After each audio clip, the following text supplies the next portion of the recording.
ರಾಜ್ಯಪಾಲರ ಭಾಷಣ ನೀವು ಕೇಳಿಸ್ಕೊಂಡ್ರೆ ರಾಜ್ಯಪಾಲರ ಸಮಯವನ್ನು ಕೂಡ ಈ ಸರ್ಕಾರ ವ್ಯರ್ಥ ಮಾಡಿದೆ.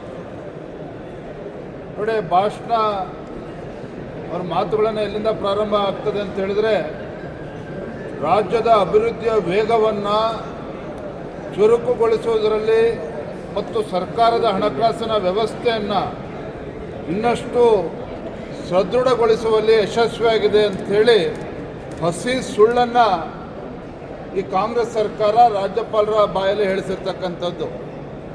ಇಡೀ ಭಾಷಣವನ್ನು ಕೇಳಿದ್ರೆ ಅಭಿವೃದ್ಧಿಯ ಬಗ್ಗೆ ಚಕಾರವನ್ನೇ ಎತ್ತಿಲ್ಲ.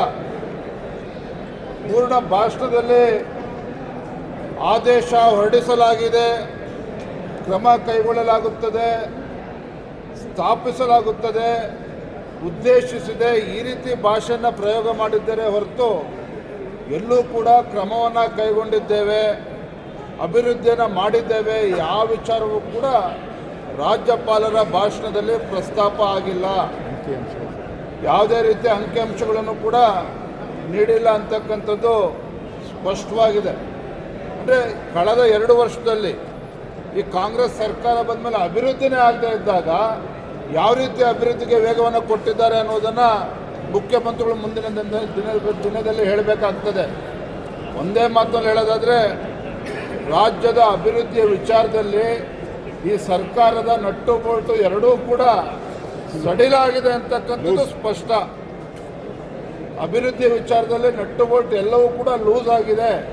ಇದನ್ನು ರಾಜ್ಯಪಾಲರ ಭಾಷಣದಲ್ಲಿ ಸ್ಪಷ್ಟವಾಗಿ ಗೋಚರ ಆಗ್ತದೆ. ನೋಡಿ, ಒಂದು ಕಡೆ ಇವತ್ತು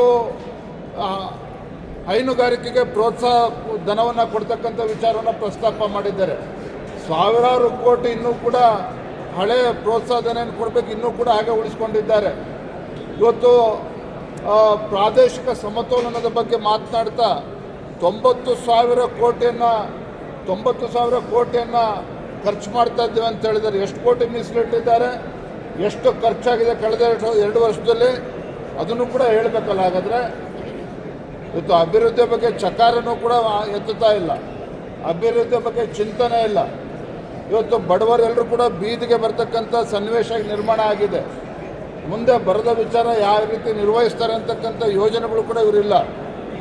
ಒಟ್ಟಾರೆಯಾಗಿ ಹಸಿ ಸುಳ್ಳನ್ನು ಈ ರಾಜ್ಯಪಾಲರ ಗೌರವಾನ್ವಿತ ರಾಜ್ಯಪಾಲರ ಬಾಯಲ್ಲಿ ಹೇಳಿಸ್ತಕ್ಕಂಥ ಒಂದು ವ್ಯರ್ಥ ಪ್ರಯತ್ನ ಈ ಸರ್ಕಾರ ಮಾಡಿದೆ ಅಂತಕ್ಕಂಥದ್ದು ಸ್ಪಷ್ಟ.